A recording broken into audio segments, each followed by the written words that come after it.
ओम साईराम। शिरडी साई बाबा सत्संग में आपका स्वागत है। इस एपिसोड में बाबा के गुरुस्थान पर शिरडी की यात्रा के दौरान मुझे दिए गए बाबा के दिव्य आशीर्वादों को बता रही हूँ। गुरुस्थान एक पवित्र स्थान है जहाँ हम दिव्य नीम के पेड़ और श्लोक लिखित पादुकाओं का दर्शन कर सकते हैं जो बाबा द्वारा आशीर्वादित हैं। जब बाबा पहली बार शिरडी आए थे वे इसी नीम के वृक्ष के नीचे बैठकर ध्यान किया करते थे। अत्यंत खराब मौसम के बावजूद वे इस वृक्ष के नीचे बैठकर लगातार ध्यान करते थे। यह कहा जाता है कि बाबा ने बदले में अपनी दिव्य शक्तियों को इस पेड़ को पहुंचाकर इसके कड़वे पत्ते को मीठा बना दिया। बाबा सभी मनुष्य, प्राणी, जानवर और पेड़ पौधों के साथ अपार प्रेम और करुणा से पेश आते थे और उन्हें हर कठिन परिस्थिति से बचाते थे। गुरुस्थान में बाबा का दिव्य आशीर्वाद का मेरा अनुभव अब जानेंगे। नीम के पत्तों का स्वाद आमतौर पर कड़वा होता है, लेकिन मैंने सुना कि गुरुस्थान के नीम के पेड़ के पत्ते मीठे होते हैं। और एक बात यह है कि मैं अक्सर शिरडी साई बाबा का एक हिंदी गाना सुनती रहती हूँ जिसमें गुरुस्थान के नीम के पत्ते के मीठापन के बारे में बताया गया है। यह खूबसूरत भक्ति भरी गीत श्री लक्ष्मीचंद जी के द्वारा लिखा गया है और गाया गया है। इस गाने के शब्द ऐसे हैं: बड़े दयालु तुम हो बाबा सुना है मैंने, पूरी करते हो हर आशा सुना है मैंने, जिसके पत्ते मीठे मीठे शिरडी में है पेड़ नीम का सुना है मैंने। यह गाना बाबा की दिव्य शक्तियों का और उनके दयालु स्वभाव का वर्णन करता है। इसमें शिरडी के गुरुस्थान के नीम के पत्तों की मिठास के बारे में विशेष रूप से बताया गया है। श्री उपासनी महाराज द्वारा लिखित श्री साईनाथ महिमा स्तोत्र के एक श्लोक में भी इस नीम के पेड़ का वर्णन किया गया है। इसके बारे में हम पिछले एपिसोड में देख चुके हैं, यहाँ हम एक बार याद करेंगे। यह श्लोक इस प्रकार है: सदा निम्ब वृक्षस्य मूलाधिवासात् सुधाश्राविणं तिक्तमप्यप्रियंतं तरुं कल्प वृक्षाधिकं साधयंतं नमामीश्वरं सद्गुरुं साईनाथम।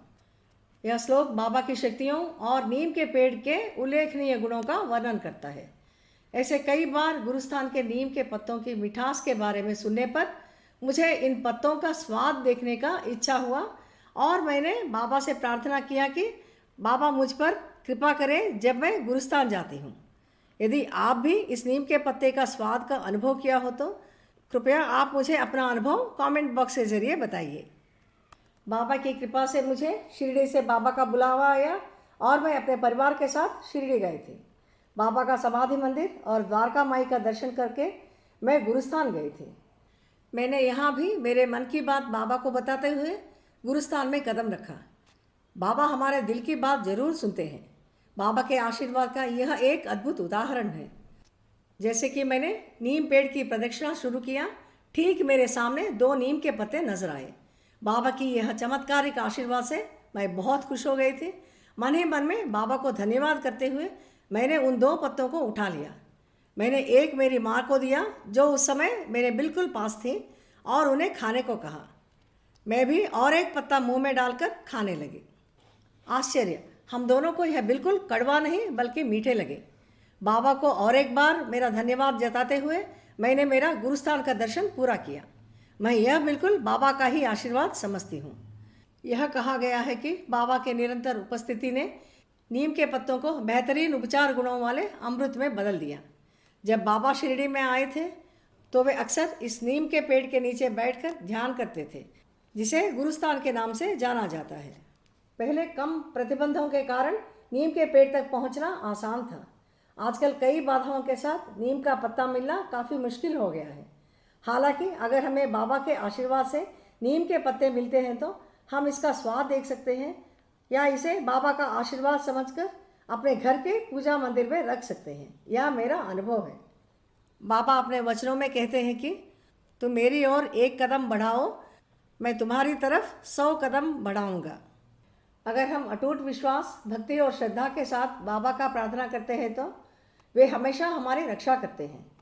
बाबा मनुष्य से लेकर सभी प्राणियों को, पेड़ पौधों को अपार करुणा और प्रेम भाव से देखते थे। ऐसे कुछ बाबा के प्यार और करुणा के उदाहरण अब हम देखेंगे। एक घटना जहाँ एक बीमार बाघ को बाबा के पास लाया जाता है। बाबा से मिलकर इस प्राणी को सद्गति प्राप्त होता है। अन्य घटना जहाँ होली के त्यौहार के दिन एक बकरी का बच्चा भीषण गर्मी के कारण बेहोश हो जाता है। वहाँ के सभी उसे मृत घोषित करते हैं। यह बात बाबा को बताते हैं, लेकिन बाबा यह नहीं मानते हैं। वे द्वारकामाई से पानी लाकर उस बकरी पर छिड़कते हैं और बकरी उड़ जाता है। थोड़ी देर के बाद दौड़ते हुए चला जाता है। ये घटनाएं जानवरों के प्रति बाबा के प्रेम को दर्शाता है। पेड़ पौधों को भी बाबा उतना ही प्यार भरी भाव से देखते थे। बाबा ने बूटीवाड़ा के निर्माण के पहले उस स्थान पे पौधे लगाए था और बड़े प्यार से उनका देखभाल किया। हर एक को उनके इच्छा अनुसार फूल लेने का भी अनुमति देते थे बाबा।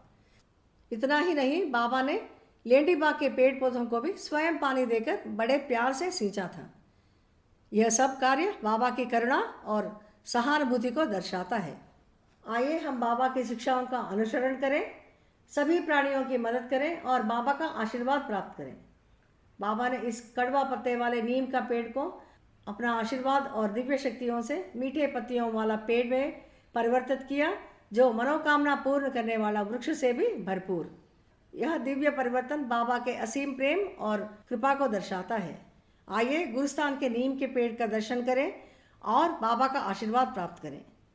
मैं बाबा से प्रार्थना करती हूँ कि उनकी अपार कृपा हम सब पर हमेशा बरसाती रहे। अगले एपिसोड में बाबा के एक और अद्भुत आशीर्वाद के साथ मिलेंगे। ओम साई राम।